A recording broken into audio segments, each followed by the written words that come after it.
Chega. Cris, estamos ao vivo, tá? Pronto, já estamos ao vivo. Temos audiência já? Podemos começar, então? Só um Sim. minuto. Falta o Rafa entrar. Ele entrou já? Já entrou, está todo mundo aí. Perfeito.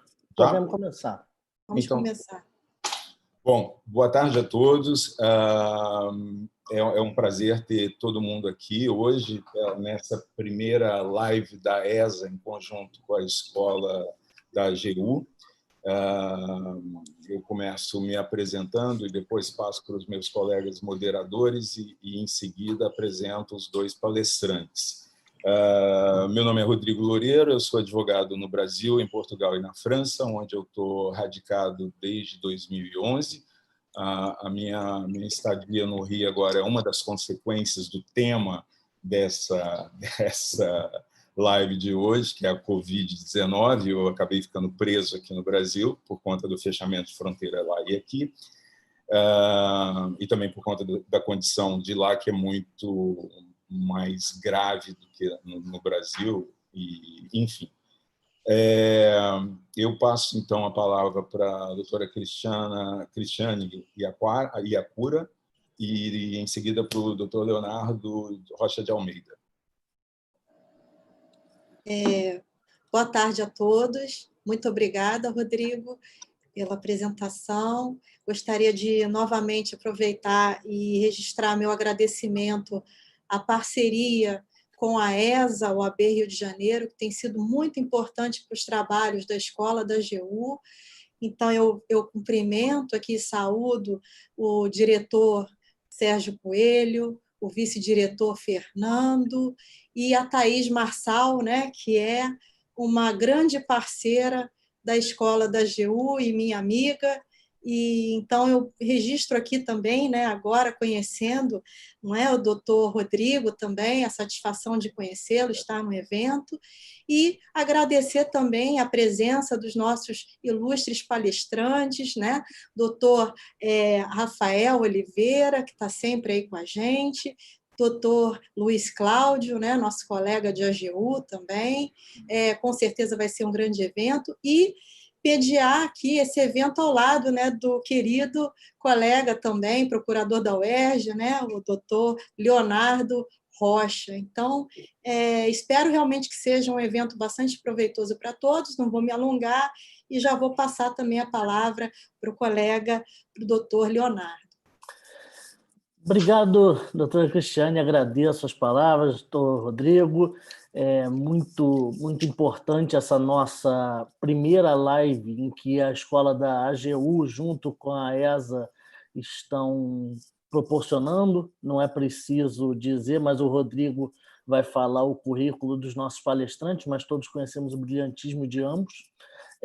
Agradecer também na pessoa da doutora Cristiane, a todos os membros da AGU que estão nos visualizando, e nessa oportunidade de troca de ideia, né, é uma possibilidade da advocacia pública e privada que cada vez mais estão juntas, né, ainda mais nesse momento de pandemia, mas eu não vou me alongar, é só a gratidão de poder participar e passar a palavra, então, ao doutor Rodrigo para fazer as apresentações e a gente começar. Obrigado. Obrigado a você, Leonardo. Obrigado a você, Cristiane. Eu vou abolir aqui os doutores antes do nome. Somos todos colegas. Eu acho que, olhando o lado positivo dessa pandemia, que nós começamos a fazer uso de uma tecnologia que já existia e que realmente a gente fazia pouco uso dela, a não ser nas reuniões corporativas internas, de escritórios, enfim. Hoje a gente está vendo que a ESA, assim como a AGU, está continuando com o mesmo dinamismo de sempre, de forma virtual. E isso não desqualifica a troca de conhecimento e não prejudica em nada. Então, também não vou me alongar, vou apresentar os dois palestrantes, obviamente são pessoas já conhecidas, mas vamos lá. Primeiro, Rafael Desculpa, não vamos. Rafael Oliveira, pós-doutor pela Fordham University School of Law de Nova York, professor titular de Direito Administrativo do IBMEC, professor do programa de pós-graduação estricto sensu em Direito, mestrado e doutorado, PPGD-UVA, procurador do município do Rio de Janeiro. Em seguida, o doutor Luiz Cláudio Martins de Araújo, membro da Advocacia Geral da União, em categoria especial, pós-doutor pela Universidade de Oxford e pela UFRJ, doutor pela UERJ, com período intervalado, sanduíche, na Universidade de Cambridge, mestre pela UFRJ e graduado pela PUC-RJ, professor também titular em graduação do IBMEC e professor do programa de mestrado e doutorado da UVA. É isso. Eu passo, então, a palavra para o Luiz Cláudio, doutor Luiz Cláudio, em primeiro lugar. E já ao passar a palavra, eu já faço uma sugestão ou uma pergunta: como é que ele vê o disposto na Lei 3979 de fevereiro deste ano, 6 de fevereiro de 2020, qual é a importância real dessa lei no combate ao Covid-19. Doutor Luiz Cláudio, com a palavra. Doutor Rodrigo, obrigado pela atenção. Bem, acho que antes de fazer as saudações de praxe, né, para manter aquela tradição acadêmica, saudar meus colegas de bancada, né, de mesa virtual, né? Agora estamos falando de mesas virtuais, não mesas presenciais.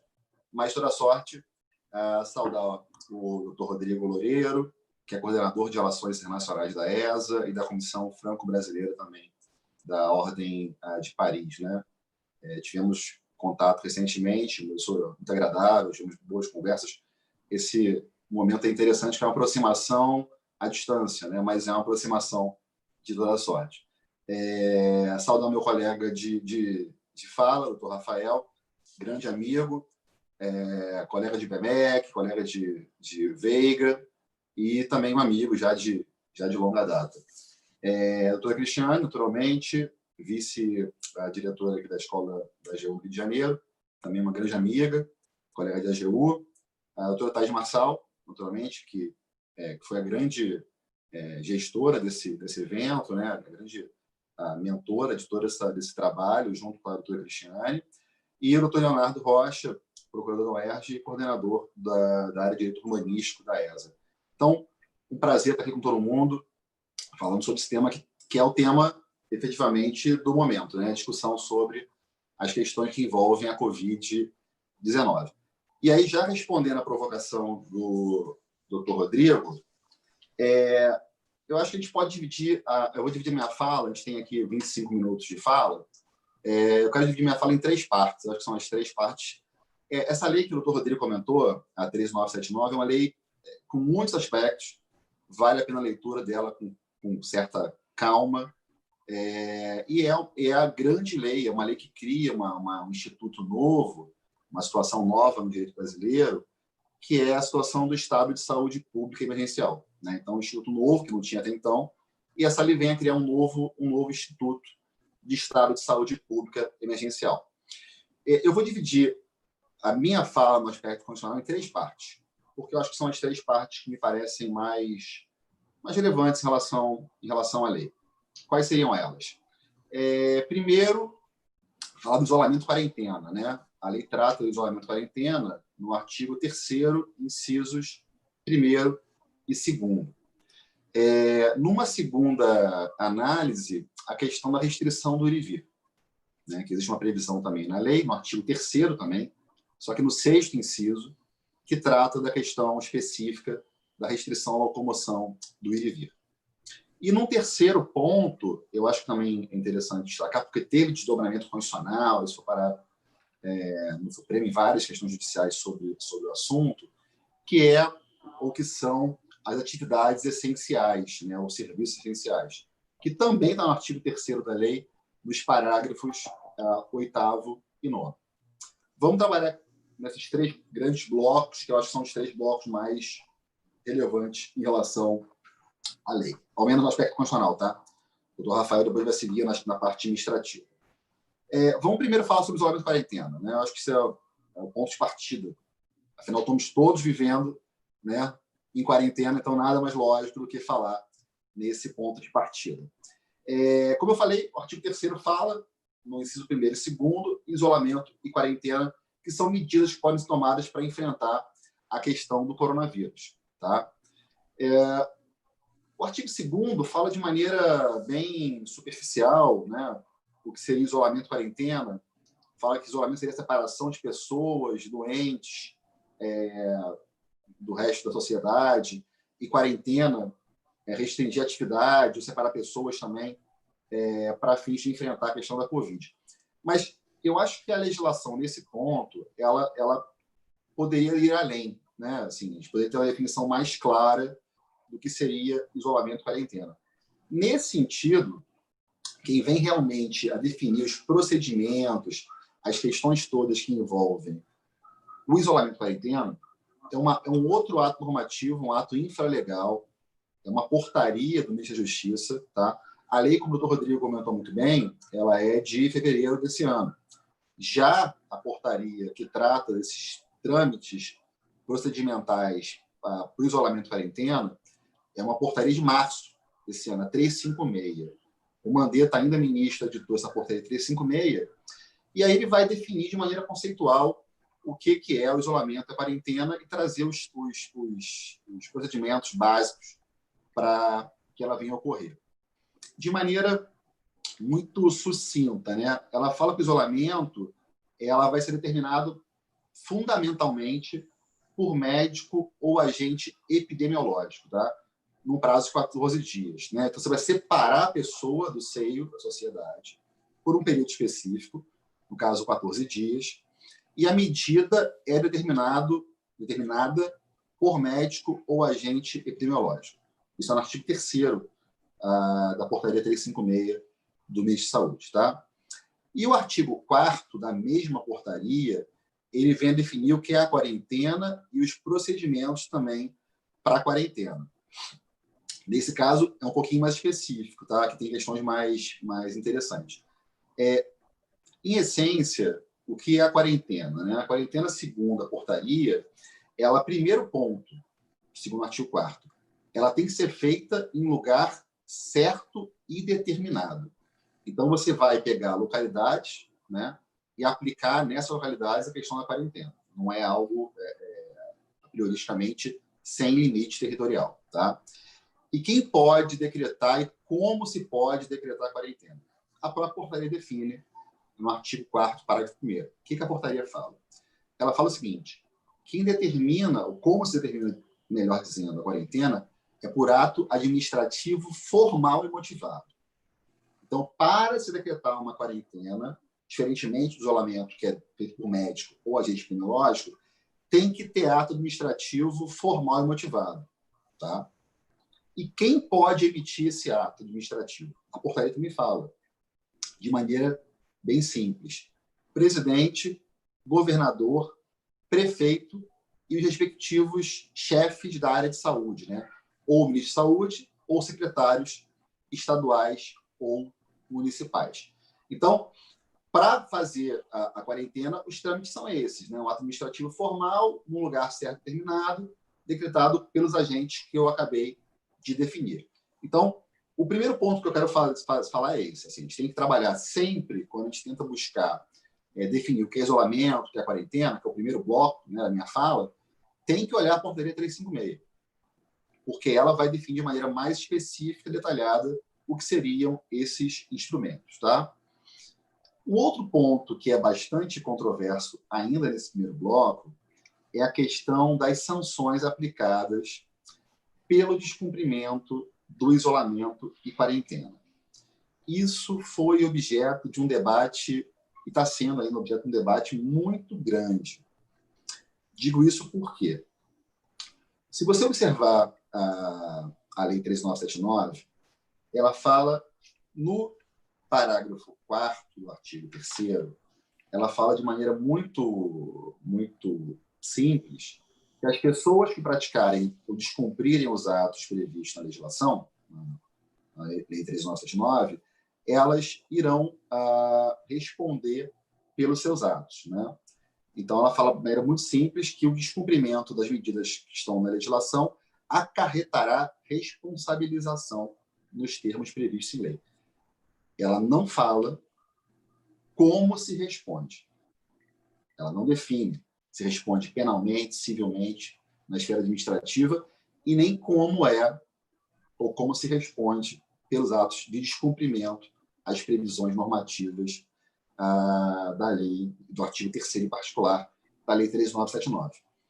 Aonde nós encontramos, então, as previsões que vão definir ali como se responde no descumprimento do isolamento e da quarentena? É um outro ato infralegal.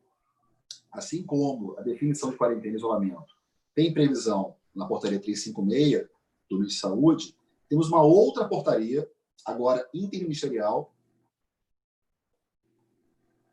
feita também pelo Ministério de Saúde, junto com o antigo Ministro da Justiça e Cidadania, né, o Moro. E essa portaria interministerial, ela, que é a número 5, ela tem algo bem interessante, que é o seguinte, coincidentemente também artigos 3º e 4º. O que ela fala no artigo 3º da portaria número 5 interministerial, Ministro da Saúde, Ministro da Justiça? Fala o seguinte, no artigo 4º, o descumprimento das medidas previstas na legislação, na Lei 13.979, irão acarretar diversas sanções. Tá? E o artigo 4º, em particular, fala o seguinte, se você descumprir o que está previsto na legislação, na Lei 13.979, você pode responder na fórmula 268 e 330 do Código Penal. Ou seja, o que a portaria interministerial faz é permitir a aplicação da sanção mais grave no direito brasileiro, em qualquer sistema jurídico, que é a sanção penal. Então, a portaria, ela permite que ela detalha que você, ao descumprir as medidas da lei, de Estado de Saúde Pública Inicial, pode responder na forma do Código Penal. Basicamente, no artigo 268 e 330, que é o crime de desobediência. Eu não vou falar muito do 330, da desobediência, porque é super debatido pela doutrina e é super explicado. Eu queria falar um pouquinho do 268. Por que 268? Pelo seguinte, o artigo 268, ele é aquele artigo do Código Penal que eu não dou aula de penal, né? Eu fico pensando assim, que na aula de penal, para dar exemplos desse tipo de penal, que é um tipo assim, exótico, né? Aquele tipo que você não tem exemplos práticos para dar. E agora, a Covid-19 trouxe esses exemplos. Alguma coisa tem que ser de bom disso, né? Dessa situação. Ao menos exemplos de direito penal vão aparecer após a Covid. E o 268 é um bom caso dessa questão, desses tipos penais exóticos. O que fala o 268 de maneira muito simples? Fala o seguinte, é um crime contra a saúde pública, né?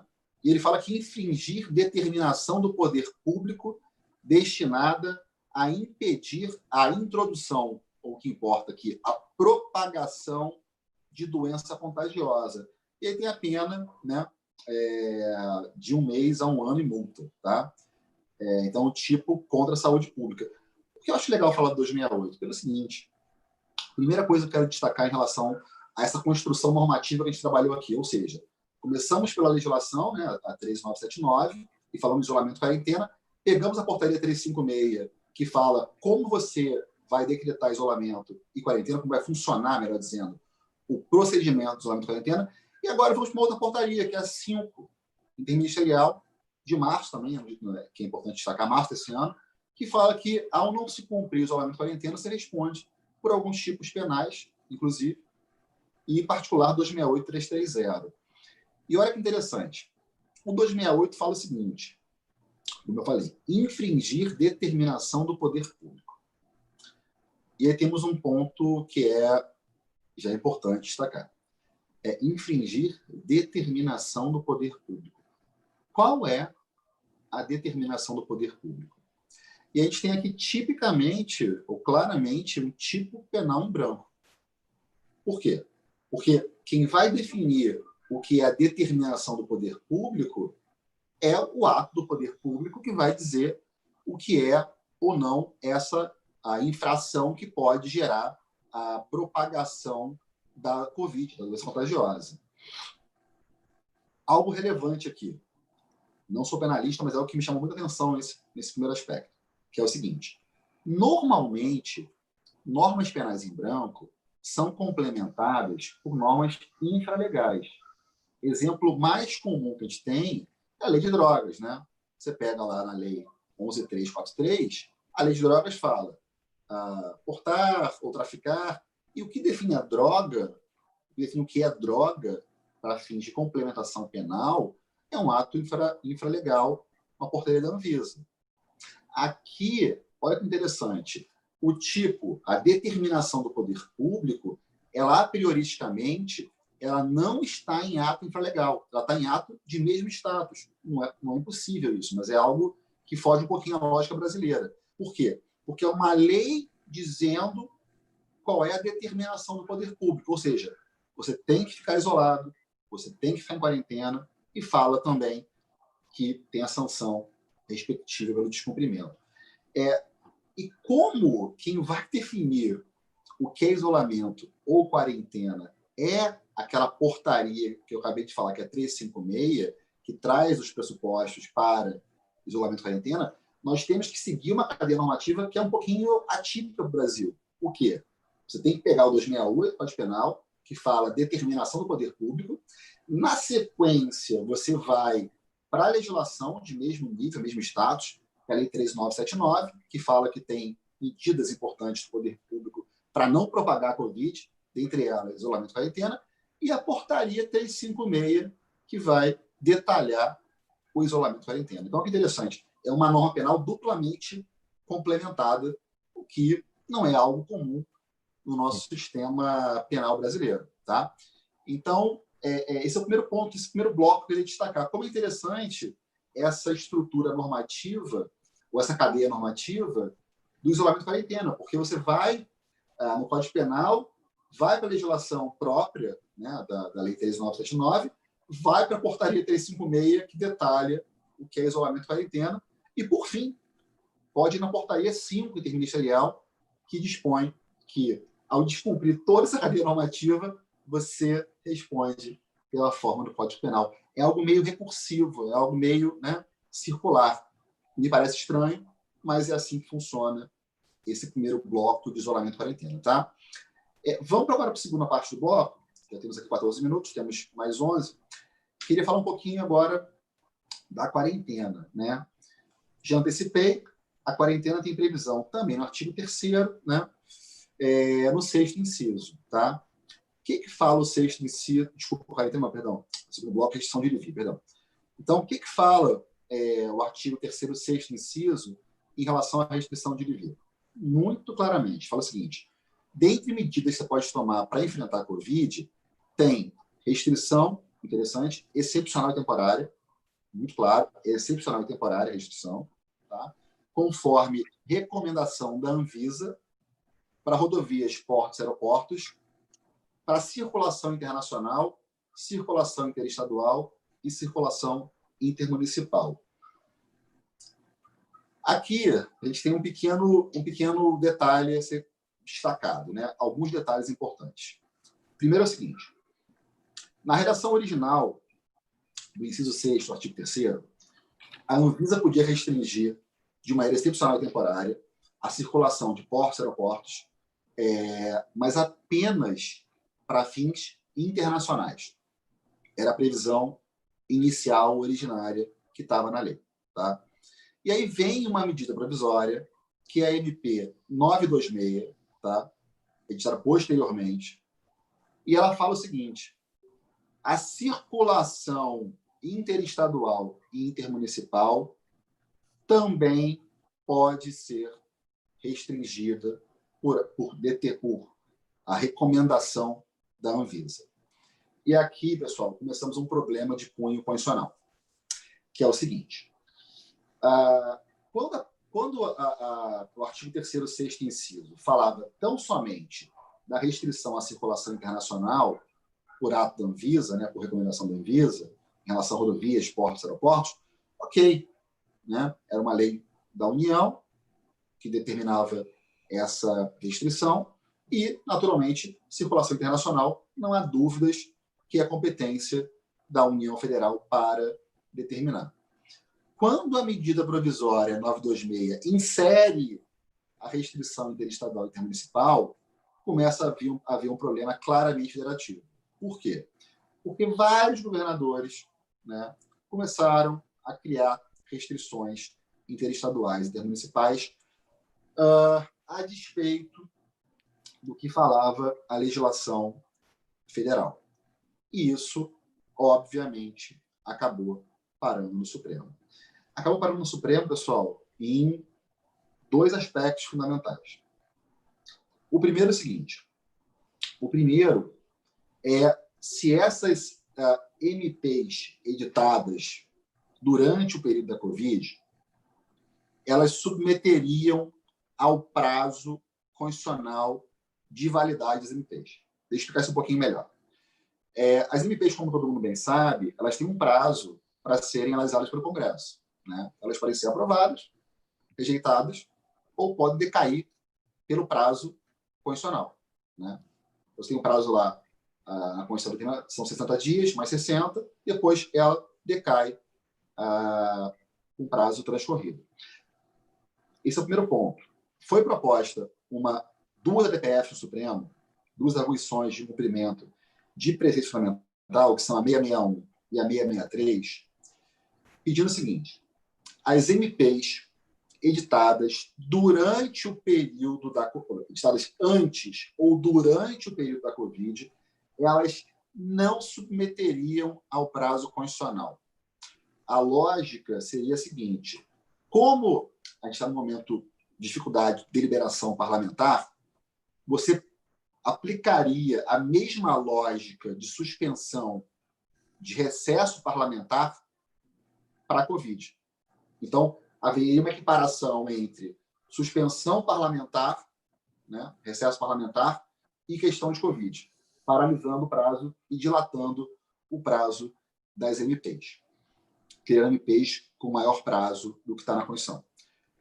As ADPFs foram julgadas pelo Alexandre de Moraes, ministro Alexandre de Moraes, e ele, resumidamente, falou o seguinte: não posso aplicar a dilação de prazo ou equiparação de recesso parlamentar à Covid para fins constitucionais. Mas eu posso, Supremo, dizer o seguinte: vamos aplicar um rito abreviado para as MPs. O que é isso? Na deliberação das medidas provisórias, existe a necessidade de passar pelas comissões técnicas do Congresso, Senado e da Câmara dos Deputados. O que foi permitido pelo Supremo é que fosse julgado diretamente ou analisado diretamente pelo plenário do Congresso, Senado e Câmara, hoje está virtual, né, o plenário, as MPs. Então, dispensa a tramitação mais demorada, mais burocrática das MPs e cria um rito mais célere. É o que a gente chama de medidas provisórias de rito abreviado. Então, isso hoje está chancelado pelo Supremo. Esse é o primeiro ponto que eu quero destacar nessas alterações da legislação, em especial o artigo 3º, 6º inciso da lei. O segundo ponto que eu quero destacar é exatamente o que eu falei lá atrás, da restrição intermunicipal e interestadual de circulação de bens e pessoas, que foi inserido, como eu falei agora, pela SMP 926. Essa MP, que cria também a restrição interestadual e intermunicipal por ato, né, da União, a Anvisa, né, uma entidade da União, ela também parou no Supremo.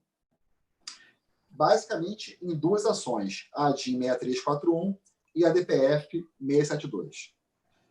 Como a gente tem 4 minutos, de maneira muito breve o que foi falado nas 2 ações. Na DIN 6341 e na DPF 672, se falou o seguinte: a competência material para deliberar, material para atuar em atos relacionados à Covid ela é comum da União, Estados, municípios e DF, com base no artigo 23, segundo inciso da Constituição. Então, competência material comum em todos os entes.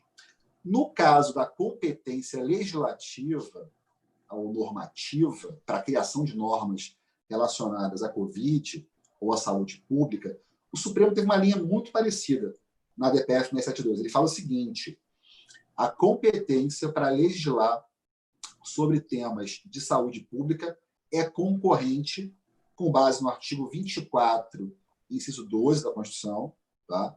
Então, entre União, Estados e DF, é o que fala o artigo 24, e fala que o município atuaria de maneira suplementar à legislação estadual e municipal no que toca à questão de restrições interestaduais e intermunicipais da Covid. Tá? Só uma coisa que eu queria destacar sobre esse ponto: a decisão me parece um pouquinho equivocada em alguns aspectos, tá? Em particular, porque ela dá ao município uma competência meramente suplementar em assuntos de enfrentamento à Covid. O que, honestamente, não me parece muito correto, porque, por exemplo, o município tem competência para trabalhar exclusivamente, só ele, município, legislar sobre assuntos de interesse local, com base no artigo 30, primeiro inciso da Constituição. Então, ele criou uma situação um pouquinho anômala, assim, ele não permitiu ao município trabalhar temas de interesse local na sua competência exclusiva, o que me causou um pouco de estranheza. Mas, tudo bem. Como a gente tem mais 2 minutos, terceiro bloco, para encerrar. Tem muita coisa para falar, mas não vai dar tempo. Terceira parte do bloco, a questão de atividades essenciais e serviços essenciais. Aonde é que está essa previsão? Falei no começo da minha exposição. No artigo 3º também da Lei 13.979, parágrafos 8º e 9º, que fala o seguinte: as medidas desse artigo, isolamento, quarentena, restrição de ir e vir, deverão resguardar o exercício e o funcionamento de serviços públicos e atividades essenciais, e dispõe que o presidente, por ato, o decreto presidencial, irá definir atividades e serviços essenciais. Esse decreto é o decreto 10.282/2020, que traz uma relação de atividades e serviços essenciais e que, portanto, não vão, a prioristicamente, submeter às restrições que estão na lei. Tá? Isolamento, quarentena, restrição de ir e vir. Basicamente, pode falar, por exemplo, dentre as atividades religiosas estão lá nesse decreto, transporte estadual, transporte intermunicipal e diversos outros temas. Sugiro, como já não tenho mais tempo, que deem uma olhadinha com calma nesse decreto, porque ele permite que você não submeta às questões restritivas da Covid, de isolamento, quarentena e restrição de ir e vir. Tá bom? Doutor Rodrigo, no prazo, 25 minutos, conforme combinado, passa a palavra para o senhor. Não estourou. Bom, eu acho que então passamos direto para o doutor Rafael, ou alguém quer fazer algum comentário, alguma pergunta? O que vocês, meus colegas moderadores, sugerem?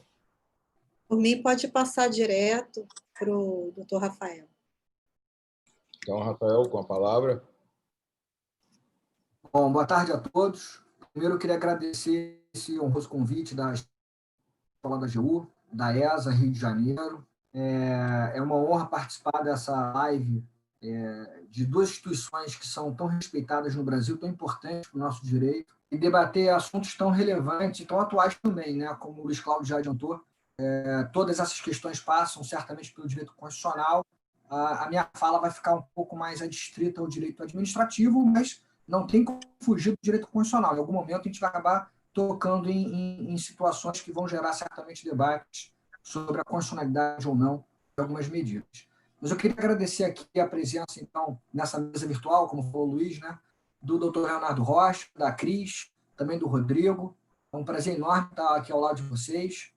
O Rodrigo aqui forçadamente no Brasil por conta da quarentena, mas tem uma atuação internacional e espero que ele volte o mais breve possível a ter essa possibilidade de atuar na França, onde ele atua, e em outros países também. E agradecer ao Luiz Cláudio. É muito difícil falar depois do Luiz, né? O Luiz ele bota lá o sarrafo lá em cima, né? É difícil manter o nível, vou tentar. Mas o Luiz é um grande amigo, professor do Bebec junto comigo, da Veiga de Almeida também, e um amigo que a vida me proporcionou também, e um grande professor, né? Deu uma aula aí de direito constitucional para a gente. Como eu disse, eu vou tentar aqui seguir na análise dessas medidas que foram adotadas durante a pandemia do coronavírus, focando nos aspectos do direito administrativo. Como é muita coisa que a gente poderia debater nessa live de hoje, eu vou tentar, para fins didáticos, destacar alguns dos principais instrumentos de direito administrativo que estão sendo adotados com maior frequência nesse momento. Porque são vários institutos do direito administrativo trabalhando nesse momento, mas eu vou destacar 2 especialmente, e que foram também destacados pela Lei 13.979, que foi analisada anteriormente. Eu falo aqui, então, da requisição administrativa e da contratação emergencial. Bom, então eu vou dividir essa nossa fala em 2 partes. A primeira parte eu trato mais da requisição e, na segunda parte, o meu foco vai ser a contratação emergencial. Bom, em relação à requisição administrativa, ela tem essa previsão específica no artigo 3º, inciso 7º, da Lei 13.979, de 2020. Essa lei disse muito pouco em relação à requisição, né? Ela simplesmente, basicamente, repetiu os termos já colocados na própria Constituição Federal, no seu artigo 5º, inciso 25. Então, basicamente, o que a lei vai dizer é que o poder público poderá requisitar bens e serviços e de pessoas naturais ou pessoas jurídicas. O que ela acrescenta, me parece, em relação à Constituição de 88, é a expressão indenização justa. O artigo 5º, inciso 25 da Constituição fala em indenização ulterior, posterior. A lei mantém isso e acrescenta que essa indenização tem que ser justa. E já destaco isso, vai ter uma polêmica já em relação à questão da indenização no campo das requisições que estão acontecendo no Brasil afora. Mas, em relação à requisição, alguns aspectos importantes, me parecem, aqui devem ser destacados com mais intensidade, né? O primeiro ponto, bem básico, lembrar a todos que, em matéria de requisição administrativa, somente a União Federal pode legislar sobre o assunto. Então, estados, Distrito Federal, os municípios, eles não têm competência legislativa em matéria de requisição. Então, só quem pode legislar é a União Federal. Ela, então, trouxe na Lei 13.979, no artigo 3º, inciso 7º, essa previsão expressa, essa previsão bem específica de que o poder público pode requisitar bens e serviços. Ainda que não tenham competência legislativa, todos os entes federados têm competência material, competência administrativa. Então, seguindo as normas sobre requisição da União Federal, não só a União, mas também os estados, os municípios podem fazer requisições de bens e serviços. E aí é interessante, porque esse é um instituto que sempre foi muito pouco estudado, né, na doutrina do direito administrativo. Se a gente for lembrar da nossa época de graduação, sala de aula, né, o professor de direito administrativo falava de requisição muito rapidamente, muito objetivamente, e partia para o ponto.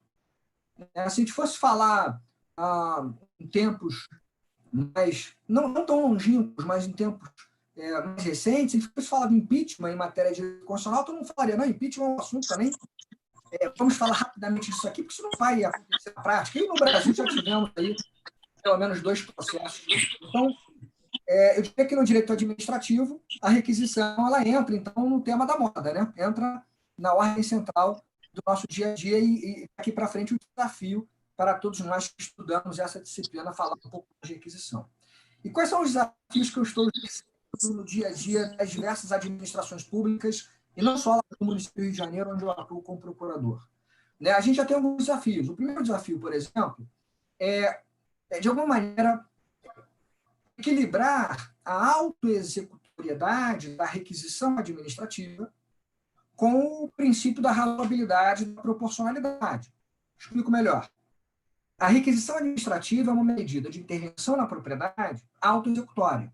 Ou seja município, estado, União Federal, o poder público, ele não precisa propor uma ação judicial para requisitar bens e serviços, e na própria via administrativa, tradicionalmente, quando a gente fala em auto-executoriedade, a gente não vai exigir do poder público uma instrumentalização da requisição, a instalação de um processo administrativo formal para que a requisição ela seja implementada. Tradicionalmente é assim que a gente aprende, até porque a requisição pressupõe perigo público iminente.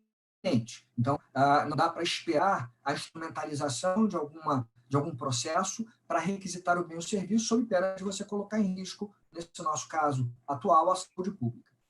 Mas, ao mesmo tempo em que você tem a auto-executoriedade, você tem que observar a razoabilidade e a proporcionalidade. E aí me parece razoável a gente, pelo menos, ponderar, ou pelo menos amadurecer a implementação dessas requisições quando nós temos outros instrumentos jurídicos do direito administrativo que podem alcançar a mesma finalidade de defesa da saúde pública sem restringir tão intensamente o direito de propriedade. E aí isso dialoga muito com o segundo ponto da minha fala, que é a contratação emergencial. O que me parece razoável é, de alguma maneira, o poder público, no seu ônus argumentativo, na hora de instrumentalizar uma requisição, de alguma maneira, ainda que rápida, demonstrar que não é possível, naquele caso, a contratação emergencial do bem ou do serviço requisitado. Porque se você tem hoje a possibilidade da contratação emergencial fast track, ou seja, de uma maneira um pouco mais simplificada, de maneira mais abreviada, como é essa contratação emergencial que eu vou falar em seguida, na Lei 13.979, ela já é um grande instrumento para o poder público ter acesso a bens e serviços de maneira consensual, de maneira contratual, definindo valores, pagando pelo bem, pagando pelo serviço e recebendo o bem e o serviço, tentando manter um mínimo de normalidade institucional nesse acesso ao bem ou serviço. Então, me parece que usar a requisição administrativa sem que haja pelo menos alguma tentativa, ainda que rápida, de uma contratação emergencial, a gente poderia abrir uma brecha para apontar uma inconstitucionalidade da requisição, no caso concreto, por violar o princípio da proporcionalidade e da razoabilidade. Agora, evidentemente, é muito razoável a gente pensar também em situações nas quais não vai ser possível a contratação emergencial. E aí não tem jeito, a requisição, por mais que seja um instrumento extremo, de intervenção extrema na propriedade, porque a indenização é a posteriori, ao contrário até da desapropriação em que a indenização é prévia, a requisição, ainda que seja uma medida muito extrema, ela poderá, e já está sendo adotada em alguns casos concretos, poderá ser adotada em muitos outros casos concretos. Então, me parece razoável de começar a pensar em auto-executoriedade, razoabilidade na hora de instrumentalizar a requisição administrativa. O segundo ponto, em relação à requisição, me parece importante em relação ao seu objeto, né? O que pode ser requisitado? Tradicionalmente, a doutrina sempre afirmou de maneira mais genérica, de maneira mais categórica, que todo e qualquer bem ou serviço poderia ser requisitado pelo poder público. Né? O poder público pode requisitar bens e serviços. Bom, a gente já tinha uma exceção a essa regra geral, que permite a requisição de todo e qualquer bem ou serviço. Essa exceção se refere especificamente a bens públicos. Em relação à requisição de bens públicos ou requisição de serviços públicos, nós já tínhamos um precedente antigo do Supremo Tribunal Federal, um precedente do STF até que envolveu o município do Rio de Janeiro, a atuação da Procuradoria, onde eu trabalho. Eu me refiro, então, ao mandato de segurança 25295, MS 25295, o relator na época, Joaquim Barbosa, em que a União Federal ela requisitou bens e serviços do município do Rio de Janeiro. No caso específico, ela tinha requisitado 2 hospitais de propriedade do município do Rio de Janeiro, além da devolução de outros hospitais que já pertenciam à própria União Federal. E, naquele caso, houve uma polêmica se poderia um ente federado requisitar 2 hospitais que pertenceriam a outro ente federativo. Então, o município do Rio de Janeiro, naquele momento, foi ao Supremo, e o Supremo, por 11-0, disse que não poderia um ente federado requisitar bens e serviços de um outro ente federado numa situação, digamos assim, de normalidade institucional. Só poderia haver essa requisição se houvesse uma prévia decretação de estado de sítio ou estado de defesa. Por que isso? Porque, interpretando de maneira sistemática a Constituição, no artigo 5º, inciso 25, quando a Constituição Federal fala em requisição, de maneira mais genérica, fala em bens particulares, fala em propriedade privada. E a Constituição Federal só vai falar em bens ou serviços públicos passíveis de requisição quando a Constituição Federal trata do estado de sítio ou estado de defesa. Havia lá um outro argumento, também é um argumento constitucional, de que aquela intervenção da União no município seria uma intervenção federal no município disfarçada, e a Constituição Federal não permite intervenção federal em municípios. Havia também esse outro argumento naquele primeiro precedente. Por que eu me refiro a ele? Porque esse precedente voltou a ter uma importância nesse atual momento de pandemia, porque recentemente o ministro Celso de Mello, fazendo uso desse precedente mais antigo, impediu que a União Federal requisitasse bens e serviços que foram lá contratados pelo Estado do Maranhão. Então, nós tivemos aí agora um outro precedente, que, na verdade, veio na linha da ação civil originária, foi um conflito federativo entre o Estado e a União Federal, a ação civil originária 3385. E o Celso de Mello, então, trouxe a decisão, fazendo menção àquele precedente anterior, dizendo que não poderia um ente federado requisitar bens e serviços de outro ente federado sem a prévia decretação de estado de sítio ou estado de defesa. Então, é muito complicado a gente tratar do objeto de requisição, como a própria Constituição Federal traz um objeto bastante amplo, mas já existe pelo menos uma restrição, pelo menos uma exceção, de acordo com a linha já consagrada no STF, e agora reafirmada pelo Celso de Mello recentemente, ministro Celso de Mello, me parece que, se seguir a linha Suprema, não pode um ente federado requisitar bens e serviços de outro ente federado, enquanto não houver decretação de estado de sítio de defesa, como é o atual momento. Mas, mesmo assim, algumas questões sensíveis que vão acontecer, estão acontecendo no caso concreto. Vem lá a União, vem lá o Estado, vem lá o município e requisita um bem ou serviço de um hospital privado, um respirador de um hospital privado. Teoricamente, o poder público pode requisitar qualquer bem ou serviço da iniciativa privada. Não haveria uma restrição clara no ordenamento. Mas poderia suscitar aqui, talvez, e a Luiz Cláudio até poderia falar melhor do que eu, um conflito entre direitos fundamentais, porque, por mais que você tenha, de um lado, o poder público fazendo a requisição para garantir a saúde pública, de outro lado, a pessoa que tem aquele bem requisitado, no meu exemplo, o respirador, é um hospital privado, também tem, naquele momento, que utilizar aquele respirador para garantir saúde das pessoas. É como se houvesse um conflito entre saúde e saúde. E como fazer a ponderação entre esses valores? Vamos supor que naquele hospital privado não tenha mais nenhum outro respirador e tem uma pessoa agora internada precisando daquele respirador. E aí vem a requisição do poder público daquele instrumento. Se você entregar um instrumento, aquela pessoa que está esperando o respirador vai morrer, provavelmente. Se você não entregar a requisição, você vai desobedecer, digamos assim, uma autoridade pública para salvar a vida daquele que está precisando do respirador no hospital privado. Como é que fica essa questão da ponderação entre saúde e saúde? Porque uma coisa é você requisitar um estádio de futebol ou requisitar uma área privada qualquer, lá construir um hospital de campanha. Outra coisa é você requisitar médicos e equipamentos no hospital privado que está em funcionamento, garantindo o mesmo direito fundamental que o poder público visa garantir quando ele faz a requisição. Então, aqui não há solução fácil, não há resposta fácil, não há resposta automática abstrata. Vai ter que se analisar caso concreto, e não há como fugir de uma ponderação entre direitos fundamentais. E, por fim, em relação à requisição, a discussão que já está começando a ser travada da indenização. Na requisição, a indenização é a posteriori, porque a gente não sabe ainda o tamanho do dano. Então, o poder público vai requisitar o bem ou serviço, vai utilizar o bem ou serviço, mas qual é o valor da indenização? Então, depende do tempo em que o bem ou serviço ficou requisitado, das condições em que ele foi requisitado, para você definir isso a posteriori e pagar uma indenização correspondente ao tamanho do dano. Mas é interessante porque a Constituição Federal falou apenas indenização ulterior, a posteriori. A Lei 13.979 literalmente falou indenização justa. E veja que essa expressão indenização justa seria indenização integral. E a indenização justa é uma expressão que a Constituição Federal utiliza, por exemplo, quando ela trata de desapropriação. Aliás, no inciso anterior ao da requisição, no inciso 24 do artigo 5º. E a indenização justa é a indenização integral.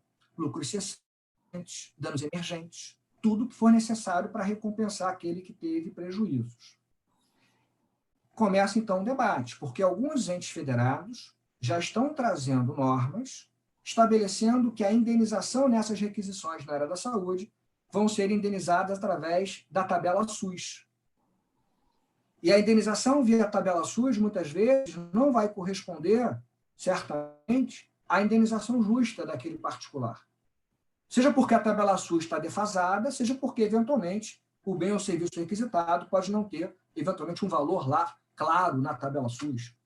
Então, será que seria possível o poder público fazer um tabelamento para a indenização desses bens e serviços? Vários entes federados estão trazendo tabelamento.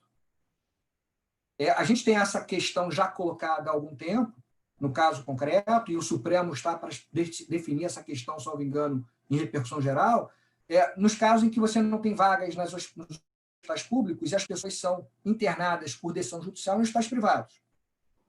Os hospitais privados atendem aquela pessoa por decisão judicial e depois vão cobrar a conta do poder público.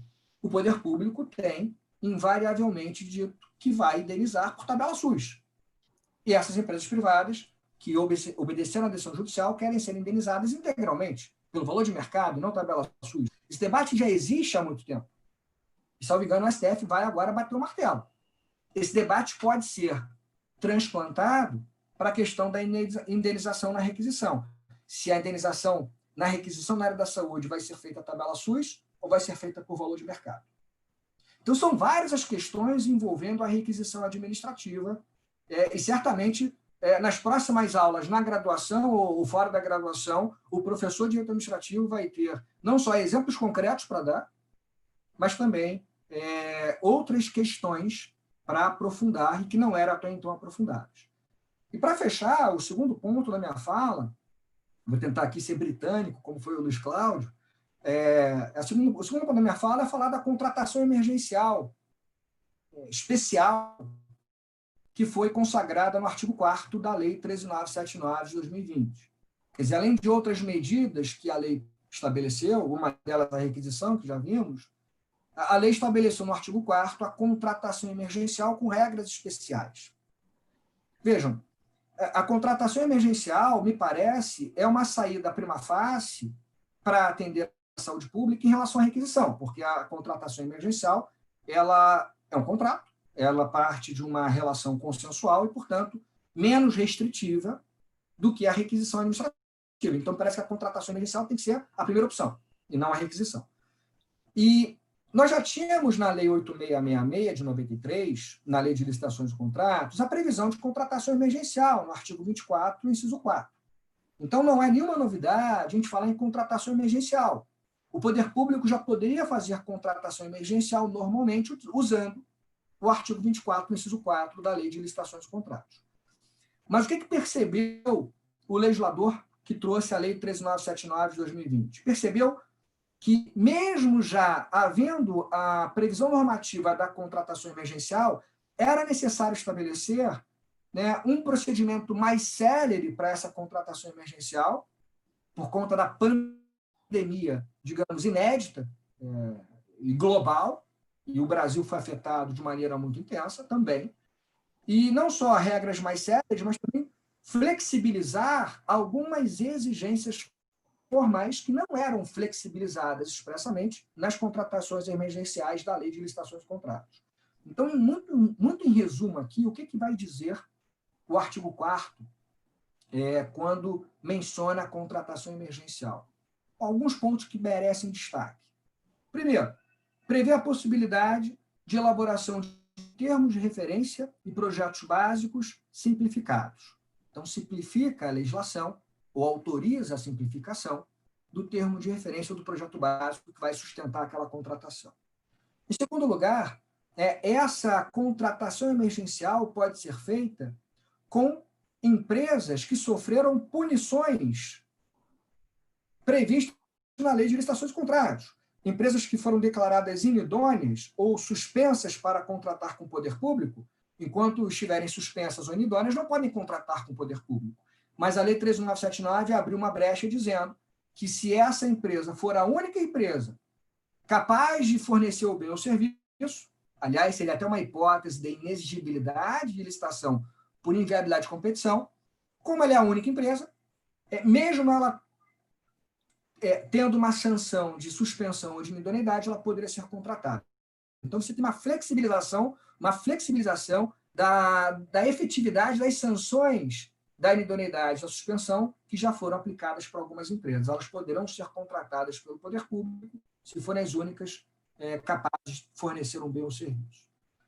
Uma outra novidade é a flexibilização dos requisitos de habilitação. A Lei 13.979 permite que o poder público abra mão das exigências de regularidade fiscal, regularidade trabalhista e outras exigências de habilitação, salvo, a lei só ressalvou, a questão da regularidade com a Seguridade Social, até porque tem previsão constitucional, e também a necessidade de comprovar o cumprimento do artigo 7º, 33 da Constituição, que fala da questão do trabalhador menor de idade. Bom, em relação ao artigo 7º, 33, cá entre nós, é para inglês ver, como vocês sabem, na prática a empresa pega uma folha de papel e diz: eu cumpro o requisito do artigo 7º, 33. Então, o que me parece aí mais salutar é que a empresa deverá ainda comprovar regularidade com a Seguridade Social. De resto, os demais requisitos de habilitação podem ser relativizados e afastados. Bom, e fechando aqui, a lei prevê ainda a dispensa de licitação para registro de preços, elaboração de ata de registro de preços, e prevê também que o contrato que vai ser celebrado via dispensa, que esse contrato ele vai ter um prazo de até 6 meses, tal como já dizia o artigo 24, inciso 4 da Lei de Licitações, mas inova quando diz que esse prazo de até 6 meses pode ser prorrogado.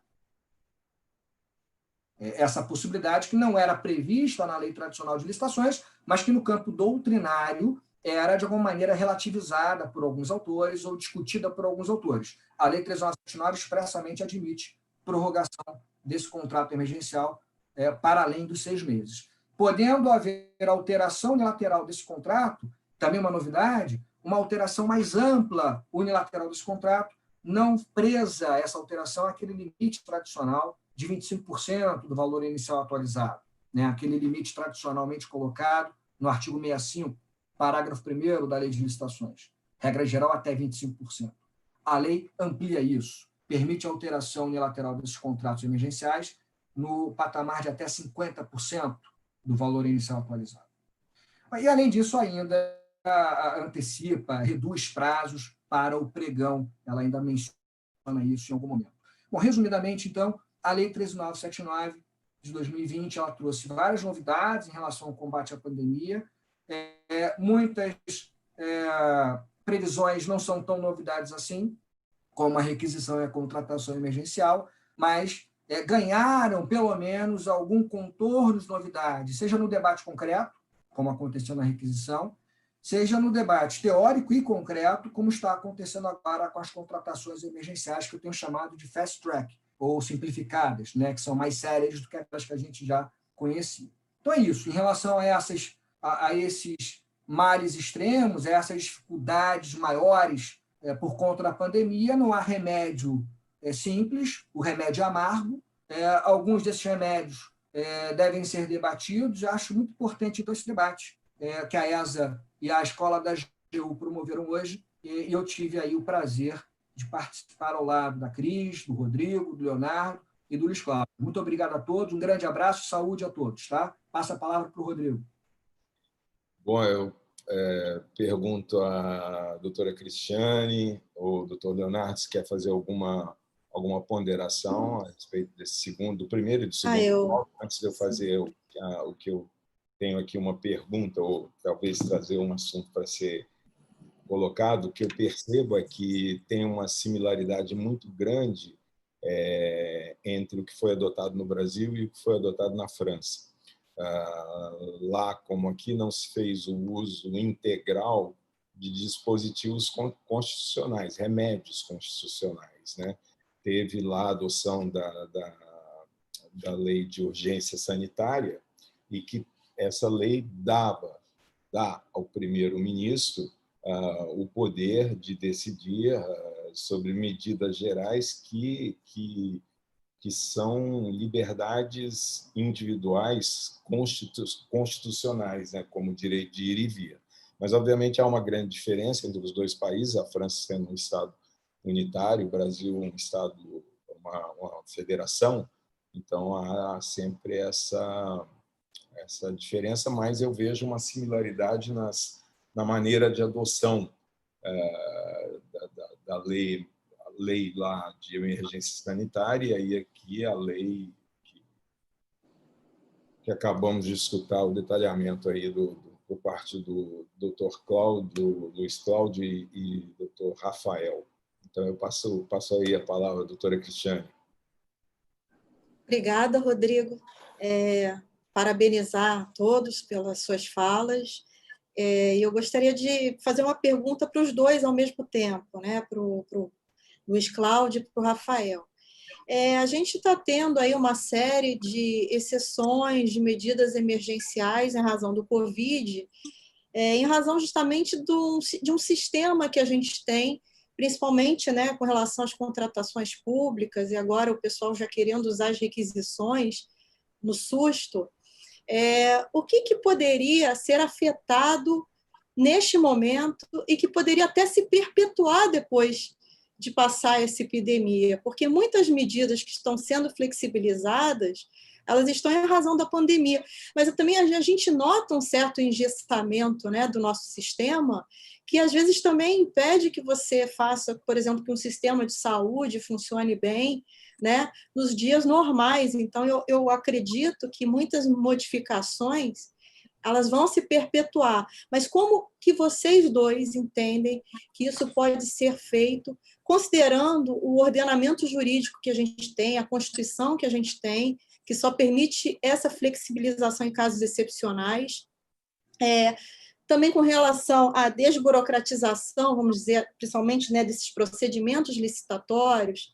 Queria também que vocês falassem, se vocês também conhecem, né, eu acho muito legal um artigo, né, que o professor Marcos Nóbrega escreveu recentemente com o Rony Charles sobre os e-marketplaces, por exemplo, que é uma ideia que ela vai de encontro a tudo que a gente conhece agora, que é usar o quê? Uma plataforma tipo Amazon, né, para fazer compras dentro ali, em relação ao poder público. Já imaginou ele pesquisar os preços ali? Agora, é uma coisa que a gente jamais pensou. O pregão mesmo, hoje em dia, já não está sendo tão utilizado como se pensou inicialmente. Então, eu queria que vocês dois comentassem isso. O que veio para ficar e que pode ficar diante desse cenário legislativo, constitucional que a gente tem hoje? Rafa, posso começar, Rafa? Pode.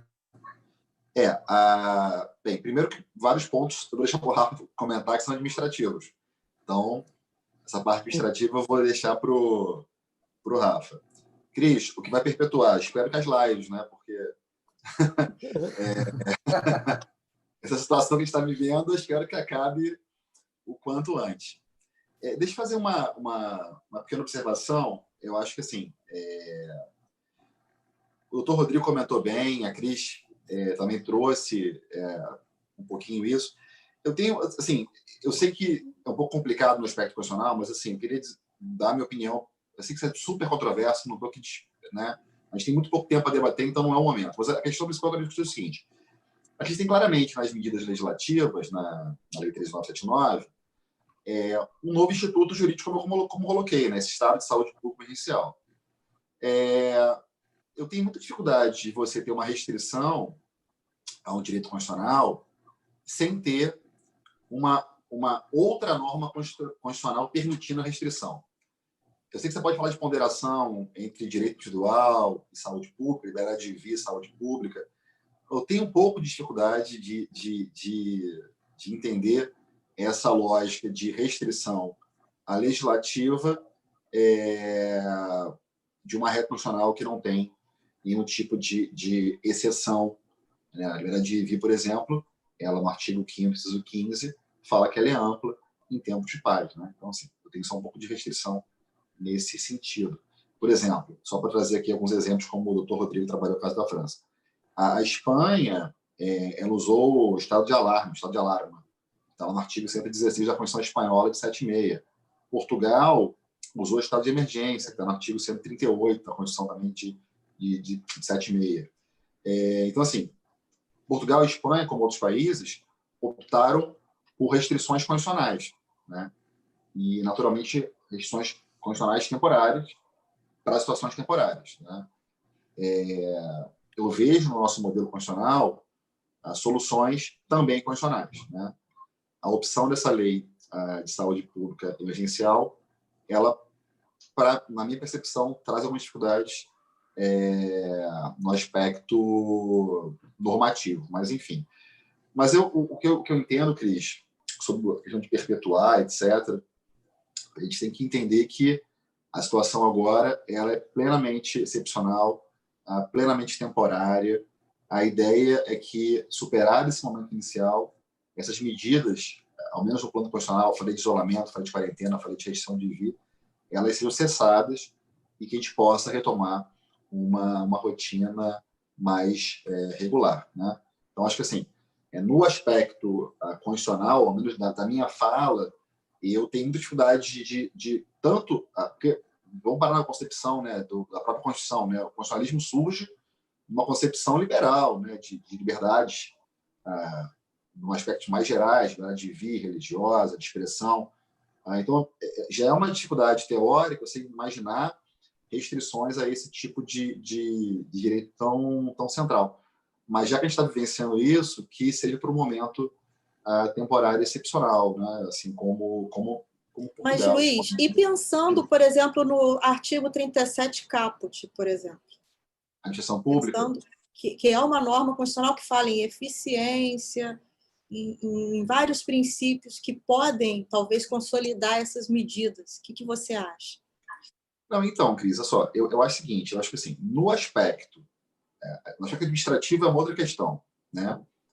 Não que o 37 não seja importante, super importante, base estrutura administrativa brasileira, mas no que toca, em particular, a isolamento, quarentena, restrição de vir, teriam que haver opções constitucionais para sanar o problema. E existem opções constitucionais para sanar esse problema. Você simplesmente fazer uma restrição à liberdade de locomoção, sem uma outra exceção constitucional não sei, me parece um pouco complicado. Tá? O aspecto administrativo é outra discussão, porque, naturalmente, você tem desdobramentos administrativos em relação a contratações que foram feitas durante a Covid e vai se desdobrar no aspecto administrativo a posteriori, mas no que toca especificamente a esses 3 pontos que eu coloquei aqui agora, isolamento, quarentena e liberdade de circulação internacional, interestadual, intermunicipal, honestamente, eu acho que, acabando esse período excepcional e temporário, tá bom, vamos seguir na normalidade. Rafa. Bom, Cris, em relação à contratação pública, engraçado porque acho que foi em 2019 ou 2018, eu fiz uma palestra ao lado do Marçal Justin Filho, aqui no Rio de Janeiro, na Escola da Magistratura, no TJ do Rio de Janeiro. E o Marçal, ele naquela palestra foi muito interessante, porque o Marçal ele foi muito crítico à Lei 8666. Ele entende que a lei de licitações e contratos que nós temos, ela não cumpriu o seu papel, ela não garantiu contratações eficientes, não conseguiu combater o risco de prática de atos de corrupção. Então, ele fez uma análise muito dura e muito crítica à Lei 866, e, no final, ele afirmou, e aquilo me pareceu inicialmente uma piada do professor Marçal, ou uma provocação, mas ele afirmou que talvez o futuro esteja na contratação pela Amazon ou por esses sites que nós temos de internet, né? por essas plataformas. E depois ele afirmou isso mais algumas vezes em outras palestras. Então, essa questão do e-government ou public contracts, ou seja, da contratação eletrônica, da contratação via internet, eu acho que provavelmente você vai chegar em algum momento e pode ser que seja uma realidade, né, em breve. Não é ainda a realidade, então, assim, com o pé um pouquinho mais no chão, acho que talvez mais para frente esse seja realmente alguma coisa mais palpável, ou mais realista. Acho até que é realista hoje, mas, enfim, acho que não vai entrar em na prática, num espaço tão curto de tempo. Mas o que a gente pode, pelo menos nesse momento, apurar é se essas medidas que a Lei 13.979 trouxe para as contratações públicas, flexibilizando o procedimento, desburocratizando, retirando um pouco do formalismo de algumas contratações emergenciais, talvez sirva como uma espécie de experimentalismo jurídico para, no final dessa pandemia, a gente avaliar aquilo que deu certo, aquilo que não deu certo, e utilizar aquilo que deu certo como uma regra geral, né? Incorporar a uma nova lei de licitações. Aliás, tem um projeto de lei no Congresso Nacional para uma nova lei de licitações, ficou um pouco parado, vamos ver se ele vai voltar aí a andar. E aí, provavelmente, algumas dessas questões que nós experimentamos nesse momento de coronavírus podem servir como uma regra a ser incorporada numa situação ordinária de legalidade. Acho que, por exemplo, quando você fala em redução de prazos, desburocratizar, por exemplo, a questão de documentação que tem que ser apresentada, acho que algumas questões podem servir aí como inspiração para uma nova lei de licitações no momento institucional de tranquilidade, de normalidade. Perfeito, Rafael, muito obrigada. Você até falou quase de um... Tem gente que não gosta desse nome, né? O sandbox forçado, quase, né? Uma caixinha de areia. Então, muito obrigada. Leonardo, quer fazer alguma pergunta? Oi, não, eu na verdade, o meu comentário, e os nossos palestrantes já falaram muito bem, em essencial é o quê? Eu acho que o interessante é a gente poder, tudo foi evidentemente muito corrido, né? O afastamento do presencial, daquele costume que a gente tem, né? De reuniões presenciais, isso tudo acredito que vai mudar, mas acho interessante também, e aí como o Rafael falou, é o seguinte: a gente pegar as melhores práticas, não só no Brasil, ou nos estados, ou fora dos países, nos outros países, e trazer o que deu certo lá, pode dar certo. É evidente que a gente não vai importar hermeticamente o que vem de fora, mas eu acho interessante também poder fazer esse intercâmbio. Acho que isso vai ser cada vez mais interessante, as lives também são importantes para isso, para a gente poder fazer isso, que pode dar certo num lugar também, evidente, com suas características especiais, pode dar certo no outro. Mas isso ainda tem espaço para muitas lives, a gente agradece, até aproveitando e falando nessa série, uma das últimas palestras que a gente está planejando, inclusive, é com o professor Marçal, então vai ser bastante interessante ao longo desses nossos encontros, adotar e ver as ideias de todo mundo. De toda forma, agradecer ao Luiz Cláudio, ao Rafael, foi interessantíssimo e muito elogiado, até na nossa própria página do YouTube, que eu estou acompanhando aqui. Vou passar para o doutor Rodrigo.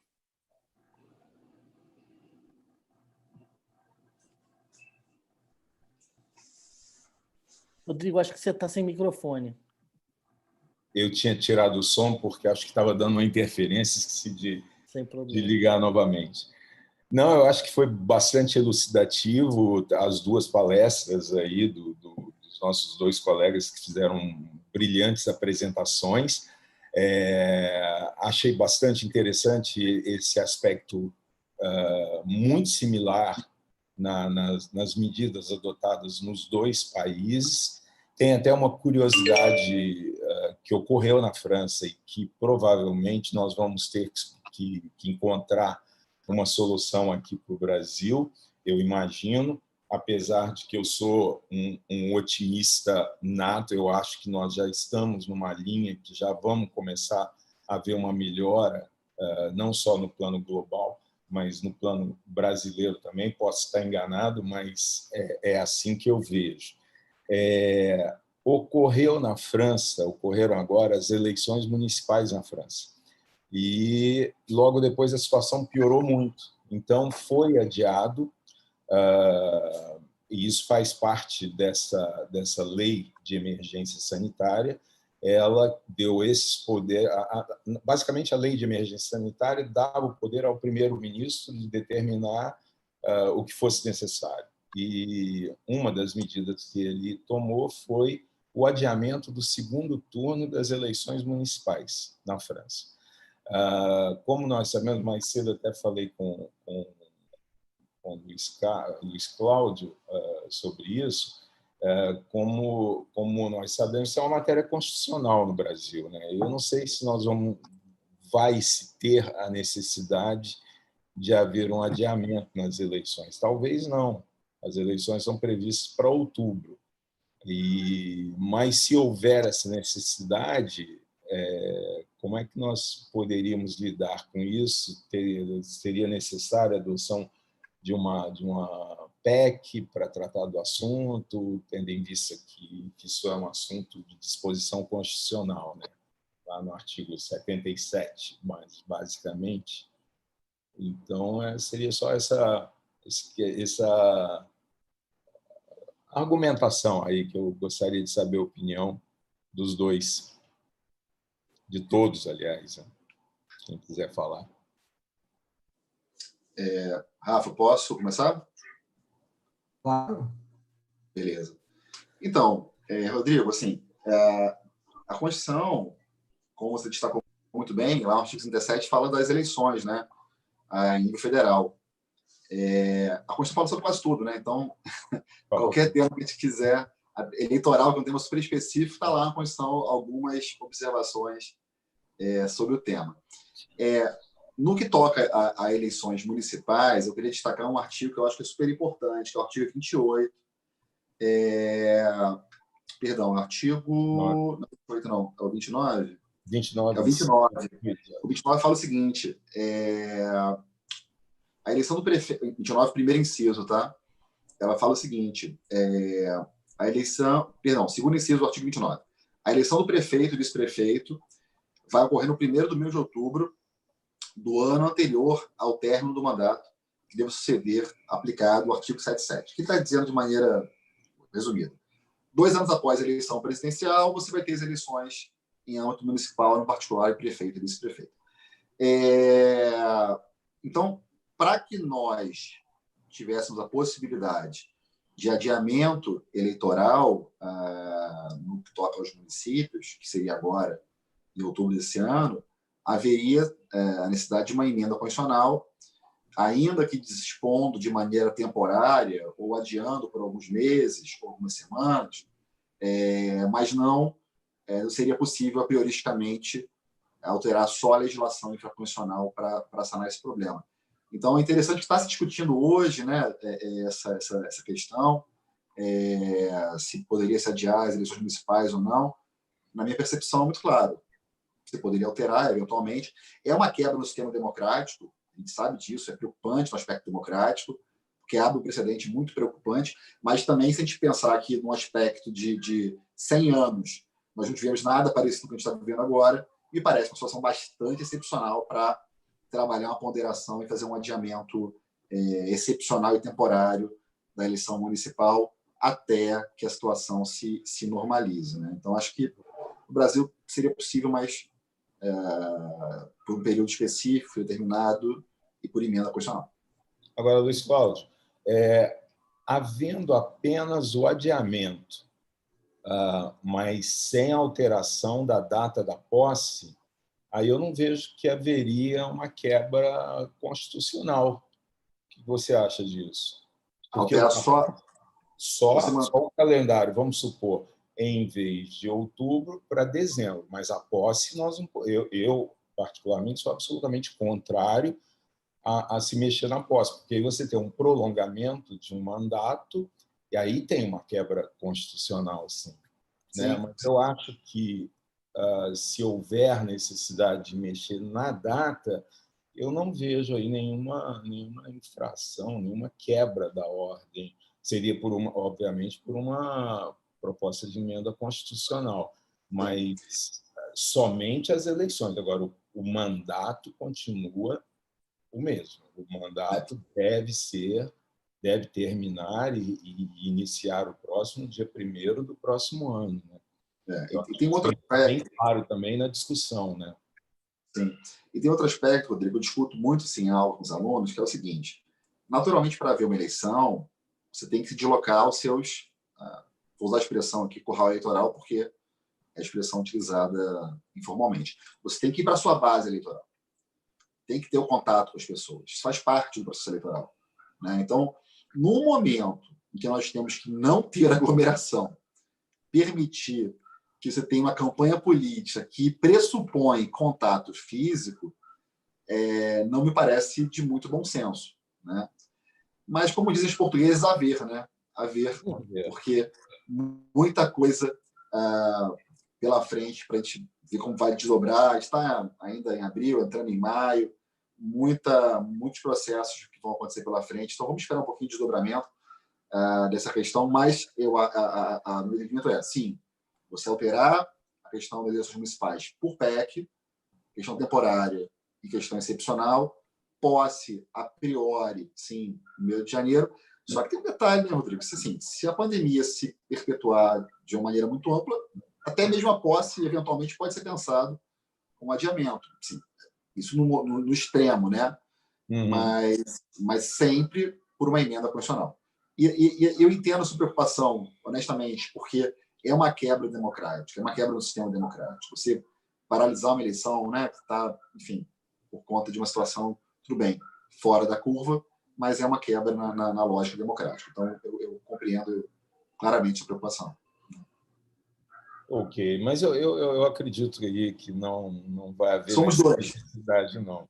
Acredito. Acho que eu tenho um irmão que é cirurgião e ele costuma me dizer que os piores pacientes dele são os advogados, quem querem entender de tudo, né?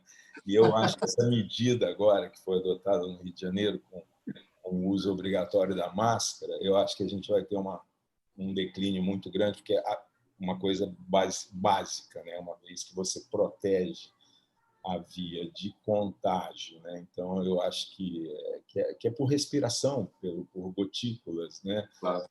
Se você vê todo mundo com máscara, eu acho que eu tô otimista, eu acho que a coisa vai começar a melhorar. Vamos ver como é que vai dar. E aproveitando, Rodrigo, só lembrando o teu exemplo francês, me veio à mente aqui agora a questão da situação da eleição do Conselho de Estado, do Conselho de Estado francês, sobre que as entidades subnacionais não poderiam criar restrições locais. Que é interessante quando você olha a decisão, quem está acompanhando aqui no YouTube, houve uma decisão recente do Conselho de Estado francês, que é o órgão de cúpula da jurisdição administrativa francesa, e também assessor do Poder Executivo, que ela fala o seguinte, basicamente, as entidades subnacionais francesas não teriam autonomia para a criação de restrições locais. Interessante, porque ela fala exatamente o oposto do que o Supremo falou no Brasil, que deu aos estados e municípios deu não, né? Chancelou a concepção constitucional em relação ao tema. Mas como, às vezes, tudo bem, França Estado Unitário, Brasil Federação, mas é interessante como esse paralelo é interessante ser estudado, muito bacana essa diferenciação. Muito mais, o Estado unitário ele é muito mais centralizado, né, do que uma federação, né? Então, mas foram raciocínios inversamente, né, no sentido oposto. Rodrigo, mas acho que já era previsível. Rodrigo, Rafael tem alguma coisa a dizer? Porque tem duas perguntas dos nossos amigos do YouTube para depois fazer para vocês. Como o tempo está rodando, não sei se você quer falar alguma coisa sobre essa pergunta ou se a gente pode passar para essas duas. Pode passar. Não, eu vou na linha do Rodrigo. São duas perguntas bastante rápidas. São duas perguntas bastante rápidas, mas são interessantes. A primeira é do Eduardo Machado Araújo. Ele pergunta se a Lei 13.979 permitiria o lockdown total.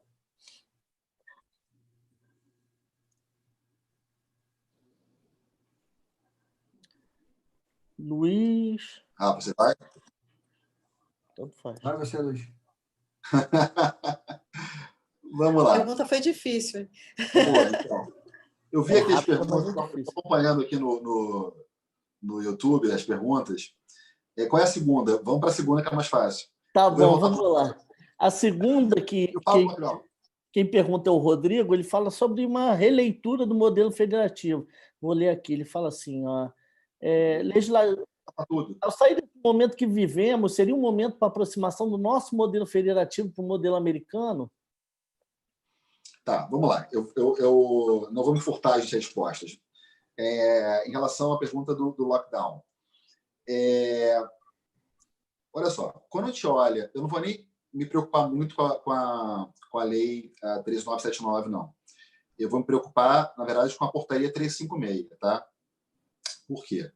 Porque a portaria 356, no artigo 4º, como eu citei na minha fala, ela fala que a quarentena, em particular, né, quando você fecha um certo local para garantir serviço de saúde, etc., a quarentena ela é em local certo e determinado. Tá?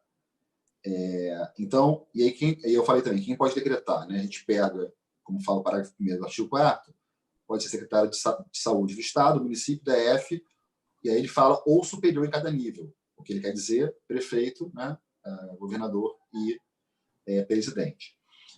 Um lockdown nacional, se é isso que o Eduardo quer perguntar, eu tenho dificuldades de aceitar. Eu vou até além. Eu falei, quando a Cris perguntou, sobre essa questão da dicotomia entre exceções a direitos constitucionais por atos infraconstitucionais. Eu não consigo, numa concepção ponderativa, de ponderação de valores constitucionais, ainda que você aplique, não sei se vocês já viram isso, tem na Alemanha, no pós-Segunda Guerra, existia uma tal de cláusula da comunidade, ou cláusula comunitária, que é direitos coletivos seriam mais importantes em relação a direitos individuais. Então, você poderia aplicar restrições à coletividade, restrição do direito individual de cada um, de ir e vir, a circulação, com base numa concepção coletiva. Isso foi no pós-Segunda Guerra já, tá? Ou seja, você daria prioridade de saúde pública versus direito individual.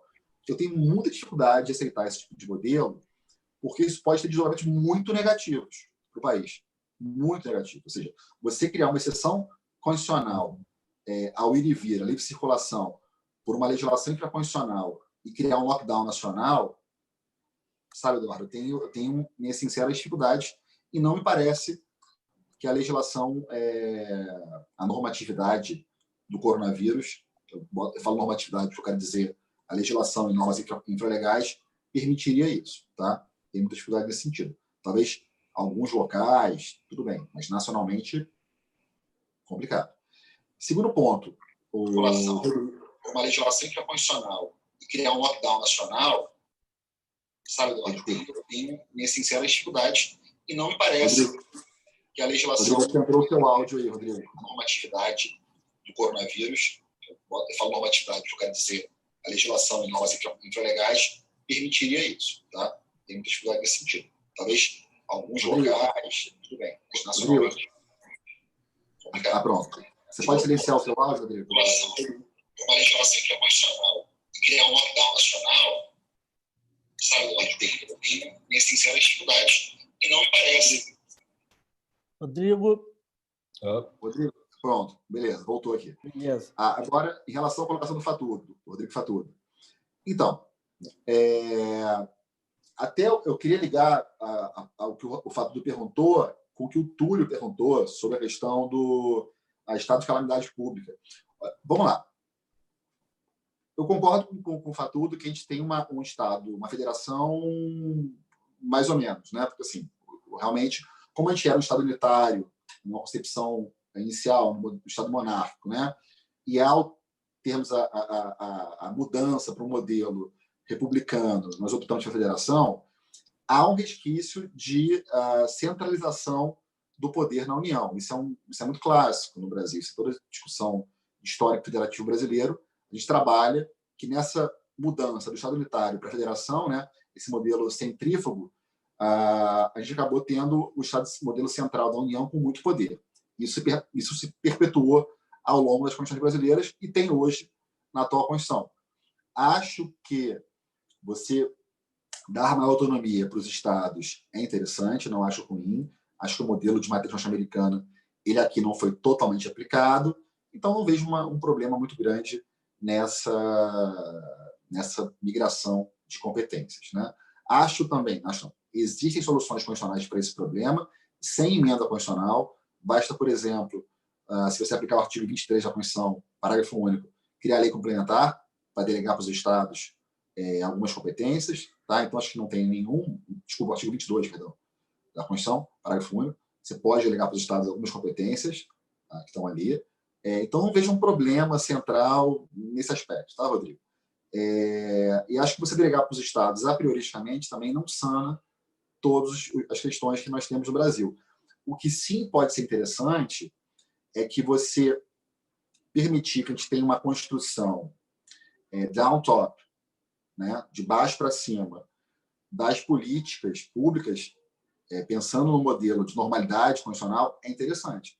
Quase todos os países do mundo aplicam essa lógica de baixo para cima, down-top, não top-down. Então, você tem uma construção do modelo de Estado que a gente deseja, de políticas públicas, a partir da base e construir um edifício a partir dessa lógica. Tá?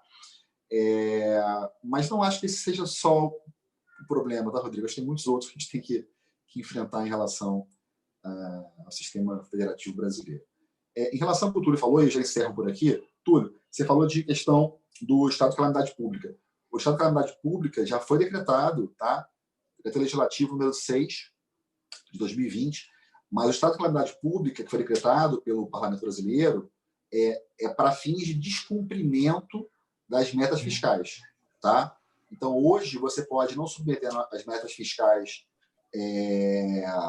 que existem na Lei Complementar 101, que é a Lei de Estabilidade Fiscal, porque você tem uma exceção ali no artigo 65 da lei que permite que você não cumpra os percentuais de gastos públicos quando houver situações excepcionais, e já foi decretado pelo Legislativo Brasileiro agora, em 2020. Inclusive, o Supremo julgou uma ADIM, encerro por aqui, a 6357, dizendo que essa previsão no artigo 65 da lei RF, esse estado de calamidade pública é constitucional, está tudo certo, tá?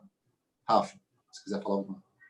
Só um adendo em relação ao que o Luiz já falou, eu vou muito na linha do Luiz ali e acrescento que, em relação ao lockdown total, o artigo 3º, o parágrafo 1º da Lei 13.979, ele traz ali dois parâmetros importantes que, em princípio, inviabilizariam um lockdown total nesse momento. Primeiro, diz que as medidas restritivas têm que ser embasadas em matéria científica, em questões científicas, né? E, graças a Deus, o que estamos vendo é que, adotando essas medidas que estamos vendo nesse momento, alguns números começam a melhorar. Então, talvez, sob o ponto de vista científico, não seja o caso de decretação de lockdown total, portanto, a lei não permitiria isso.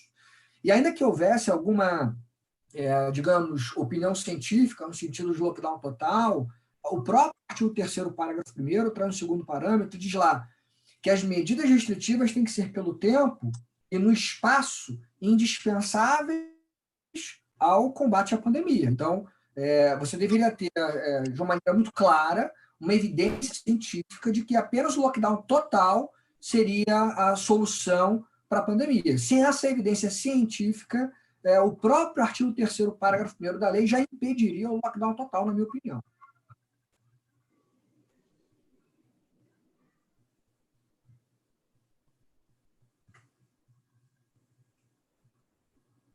Passo para você, Leonardo. Perfeito. Então, vamos para o encerramento, já até por conta do adiantado da hora, mais uma vez agradecendo o doutor Luiz Cláudio, doutor Rafael, amigos e professores tão respeitados, e agradecer muito a parceria com a Escola da AGU, através da doutora Cristiana, o doutor Rodrigo, e primeiro fazer aqui um convite, já que acho que o Rafael já fez, que ele mesmo tem uma live hoje à noite com o professor Alexandre Câmara, de quem também sou fã número 1. Então, 8 horas da noite, não é isso, Rafael?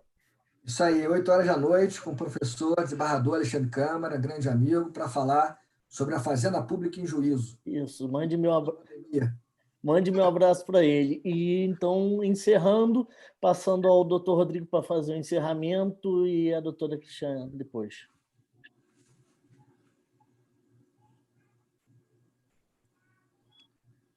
Microfone, Rodrigo, acho que faltou microfone. Eu tenho que estar sempre alguém. Desliga e liga.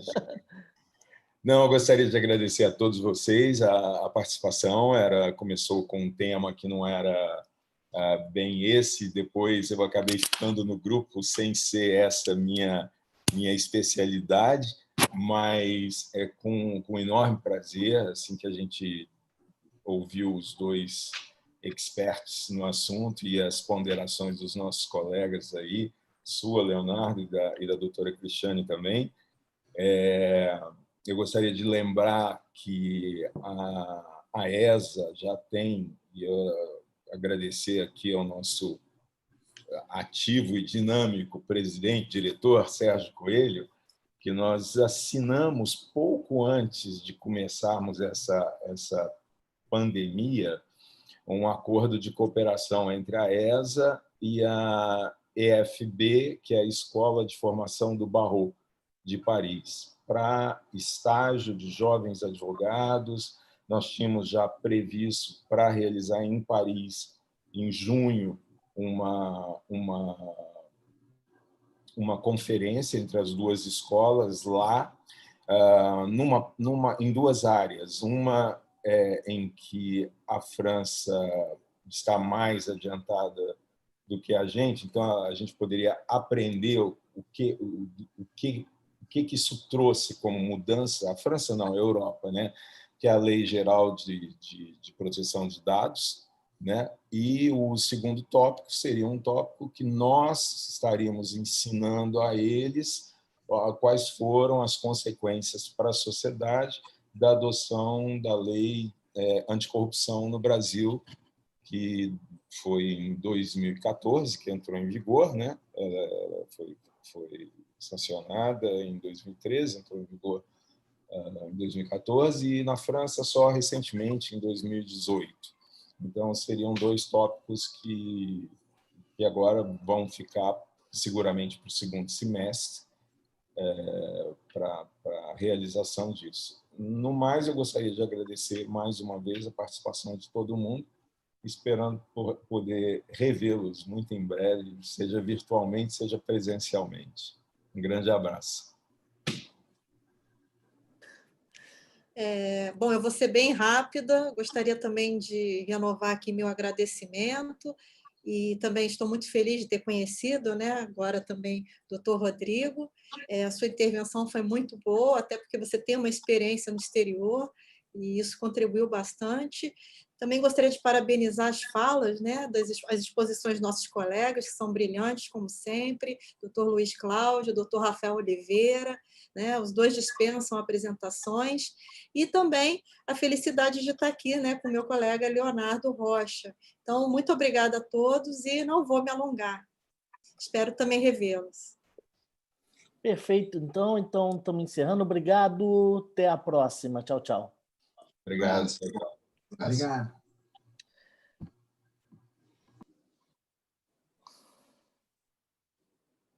Acho que já saiu do ar?